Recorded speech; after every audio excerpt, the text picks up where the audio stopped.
Hello friends, आप सभी लोगों का स्वागत है हमारे यूट्यूब चैनल पर। तो आज हम देखेंगे कक्षा 7 का महान व्यक्तित्व यूपी बोर्ड का पाठ 11। पाठ का नाम है मीराबाई। तो देखिए दोस्तों, जैसा कि हम इस पाठ का सारांश देखेंगे, तो चलिए स्टार्ट करते हैं। मीराबाई मेवाड़ के रतन सिंह राठौर की एकमात्र कन्या थी। इनका जन्म सन 1498 ईस्वी में राजस्थान में हुआ। बचपन में ही इनकी माता की मृत्यु हो जाने से इनका लालन पालन लादा रावदूदा ने किया। यानी कि मीराबाई जो कि रतन सिंह राठौर की पुत्री थी, इनका जन्म 1498 ईस्वी में राजस्थान में हुआ था। बचपन में इनकी माता की मृत्यु हो गई थी, जिसके कारण इनका पालन पोषण यानी कि इनका देखभाल इनके दादा रावदूदा ने किया था। आगे पढ़ते हैं। रावदूदा वैष्णव भक्त थे। आप कह सकते हैं रावदूदा श्री कृष्ण के भक्त थे। मीरा पर दादा के विचारों और क्रियाओं का प्रभाव होने के कारण ये बचपन से ही श्री कृष्ण की अनन्य भक्त बन गई। यानी कि मीरा के दादा जो कि एक वैष्णव भक्त थे, उनके विचारों और वो जो करते थे उन्हें मीराबाई ध्यान से देखती थी और उन्हें सीखती थी, जिसका प्रभाव मीराबाई पर पड़ा और वो बचपन से ही श्री कृष्ण की भक्त बन गई। मीरा का विवाह राणा के ज्येष्ठ पुत्र महाराज कुंवर भोजराज से हुआ। मीरा का विवाह किससे हुआ? तो कुंवर भोजराज से। सुखी जीवन बिताते हुए ये पति सेवा और उपासना में लगी रहती थी। 10 वर्ष बाद पति की मृत्यु हो जाने पर मीरा श्री कृष्ण की आराधना में लीन हो गई। यानी कि विवाह के 10 वर्ष पश्चात ही इनके पति का मृत्यु हो गया। इसके बाद ये श्री कृष्ण की भक्ति में लीन हो गई। इनकी भक्ति की चर्चा सुनकर संत लोग दर्शन करने आने लगे।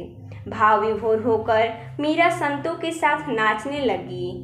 मीरा की सास ननद उदा और राणा विक्रम सिंह को मीरा का रहन सहन बुरा लगता था। यानी कि जब श्री कृष्ण के भक्ति में लीन हो गई थी मीरा, तो उनके दर्शन के लिए बहुत सारे संतें उन्हें देखने आने लगे।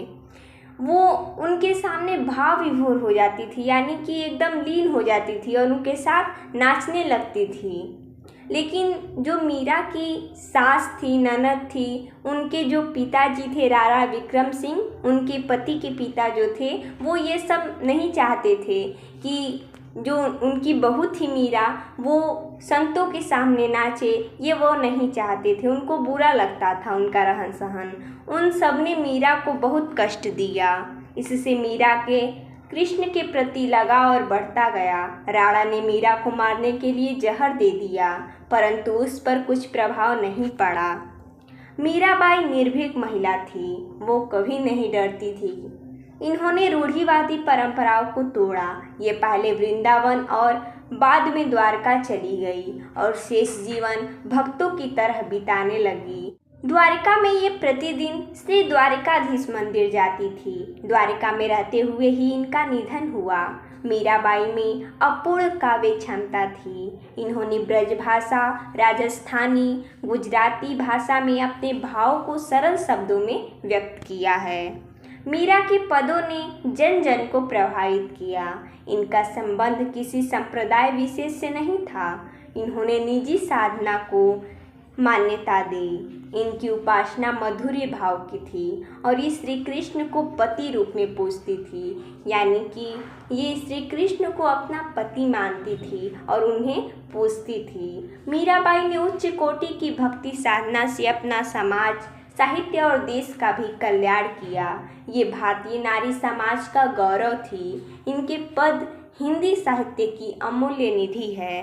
तो देखिए दोस्तों, जैसा कि हमने इस पाठ का सारांश देखा, तो मिलते नेक्स्ट वीडियो में। तब तक के लिए धन्यवाद दोस्तों।